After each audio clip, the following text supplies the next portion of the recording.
Hello hi friends. ఈరోజు Ambedkar open university సంబంధించి PG second year exams first జరిగాయి. ఒక నెల గ్యాప్ తోటి పీజీ ఫస్ట్ ఇయర్ ఎగ్జామ్స్ జరిగినాయి. అయితే దీనికి సంబంధించి ఇక్కడ మనం ఒక అప్డేట్ చూసినట్లయితే అక్టోబర్ 15 వరకు పీజీ ఫస్ట్ ఇయర్ వాళ్ళు అసైన్మెంట్ సబ్మిట్ చేసుకోవడానికి అవకాశం ఇచ్చారు. ఇంకో 15 డేస్. పీజీ సెకండ్ ఇయర్ వాళ్ళు వరకు క్లోజ్ చేసేసారు. ఈ పీజీ సెకండ్ ఇయర్ వాళ్ళు అసైన్మెంట్లు సబ్మిట్ చేయడానికి కుదరదు, క్లోజ్ అయిపోయింది.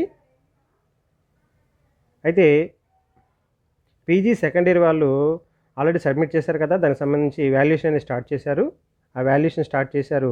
వాల్యూడ్ అనే మెసేజ్లు కూడా వస్తున్నాయి, చూసుకోండి. అది ఎలాగో చూసుకోవాలో చెప్తాను. ఇట్లా మీ లాగిన్లు ఓపెన్ చేసిన తర్వాత కన్ఫర్మ్ అండ్ ప్రొసీడ్ పై క్లిక్ చేయండి. ఇక్కడ మీరు సబ్మిట్ చేశారు కదా, సబ్మిట్ చేసిన తర్వాత ఇక్కడ చూడండి, ఇక్కడ వాల్యూడ్ అని వస్తుంది, చూసారా? వాల్యూడ్ అని వస్తుంది. ఈ వాల్యూడ్ పైన క్లిక్ చేయండి. అంటే వాళ్ళు అసైన్మెంట్ 1 వాల్యూడ్ చేయడం అనేది స్టార్ట్ చేశారు. స్టార్ట్ చేస్తే ఇట్లా బ్లూ కలర్లో వాల్యూడ్ వస్తుంది. వాల్యూడ్ క్లిక్ చేయండి.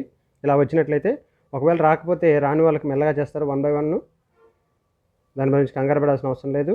ఇక్కడ డౌన్లోడ్ వాల్యూడ్ రిమార్క్స్ కామెంట్స్, అంటే మనకు వాల్యుయేషన్ చేసినటువంటి ఆ ఎవాల్యుయేటర్ అనే అతను ఏం చేశాడు, మనకు కామెంట్ ఏమి ఇచ్చాడని చూసుకోవచ్చు.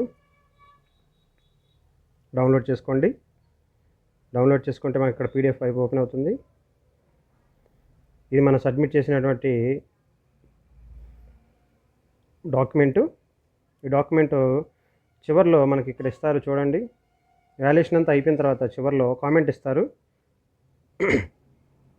చూడండి, ఇక్కడ కామెంట్ మన 3 క్వశ్చన్స్ రాస్తాం కదా. Question number 1 no remarks, question number 2 no remarks, question number 3 no remarks అని ఉంటుంది.